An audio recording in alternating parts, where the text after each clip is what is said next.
کہ سنی سنائی باتوں پر ہم عمل کرنے لگ جاتے ہیں، اس سے معاشرت تباہ و برباد ہو جاتی ہے۔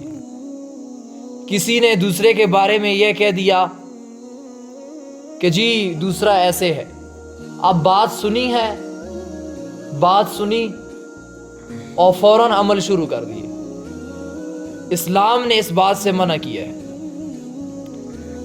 ایک دفعہ ایسے ہوا کہ ابن عباس رضی اللہ تعالی عنہ اور ان کے گھر میں ایک خادم تھی، اور یہ اپنے چاچا زاد بھائی کے ساتھ بیٹھے ہوئے کھانا کھا رہے تھے۔ ایک نوکرانی ان کے سامنے کام کر رہی تھی، کھانا لا رہی تھی، کام کر رہی تھی۔ تو یہ جو کھانا کھانے والے تھے ان میں سے کسی نے اس باندی کو کہا او زانیہ، کوئی بات ہوئی تو کہہ دیا او زانیہ۔ اب ابن عباس رضی اللہ عنہ نے فرمایا کہ ایسے نہ کہو، اگر نہ اس باندی کی وجہ سے تمہیں دنیا میں شرع حدی نہ لگ سکی، حد شرعی نہ لگ سکی، تو آخرت میں ضرور لگے گی۔ بھائی کس بنیاد پر آپ نے کہہ دیا باندی کو کہ او زانیہ؟ تو وہ کہنے لگا اگر اس میں بات ایسی ہو، یعنی کہ واقعی اگر سچ میں یہ زانیہ ہو تو تب بھی میں نہیں کہہ سکتا ہوں۔ تو سنیں ابن عباس رضی اللہ عنہ نے کیا کہا، فرمایا کہ اگر یہ زانیہ ہو یہ باندی، تب بھی آپ اس کو بری مجلس کے اندر ایسی بات نہیں کہہ سکتے، اس کے اندر یہ عیب ہو۔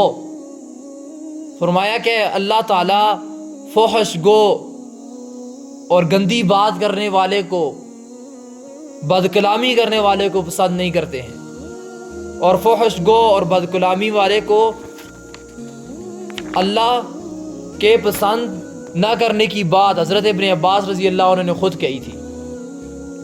اب آپ خود حساب لگائیں، اگر کسی کے اندر عیب پایا جا رہا ہے، اس کو سرِ عام 4-5 بندوں کے سامنے اس کا عیب بتانے سے اسلام منع کرتا ہے، اور جس کے اندر پایا ہی نہ جا رہا ہو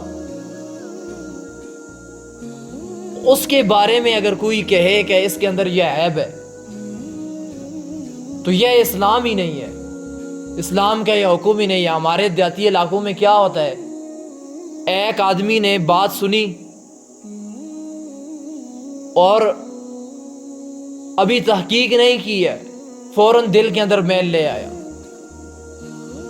دل کے اندر منافقت لے آیا، حسد اور بغض لے آیا، اور پھر اس کے بعد اگر کسی کی کوئی بات بری لگی ہے تو سرِ عام اس کو ذلیل و رسوا کر دیا۔